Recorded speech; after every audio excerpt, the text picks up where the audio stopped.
Silver और gold के price के मुतालिक शायद आप लोगों में से बहुत कम लोगों को ये पता होगा कि सिल्वर और गोल्ड ने एक हाई टच किया था 1980 में, जो हाई उसके बाद 30 से 35 साल तक कभी बीट नहीं हुआ। उसके बाद जो सिल्वर की प्राइस थी जो 1980 में एक दफ़ा 35 का हाई टच करके वो दोबारा प्राइस जो थी 35, वो ऑलमोस्ट 2010 या 11 में दोबारा सिल्वर का जो हाई था वो ब्रेक हुआ था और प्राइस जो है वो तकरीबन $50 तक गई थी। सिमिलर सिचुएशन जो थी वो गोल्ड के साथ भी हुई थी, जब गोल्ड जो था वो 1980 में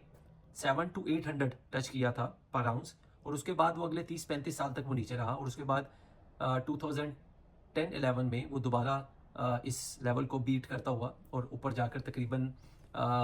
मेरा ख्याल है कि शायद उसने 1800 और 1900 टच किया था।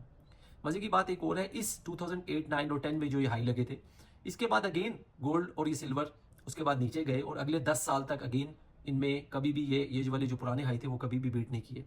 और उसके बाद 2020 में कोविड के पास जब ये सारी प्राइसेस जो प्रीशियस मेटल्स की और कमोडिटीज के ऊपर गई, तो उस टाइम पर दोबारा गोल्ड ने अपने हाई जो है वो ब्रेक किए।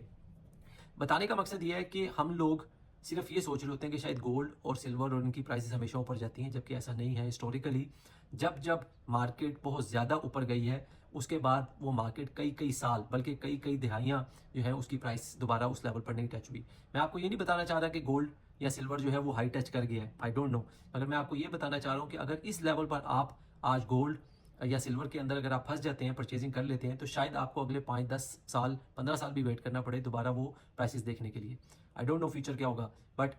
लाजमी सोचें कि जब आप गोल्ड और सिल्वर बाय करने लगे तो क्या ये प्राइसेस जिसको हम देख रहे हैं क्या ये लॉजिकल हैं या नहीं है।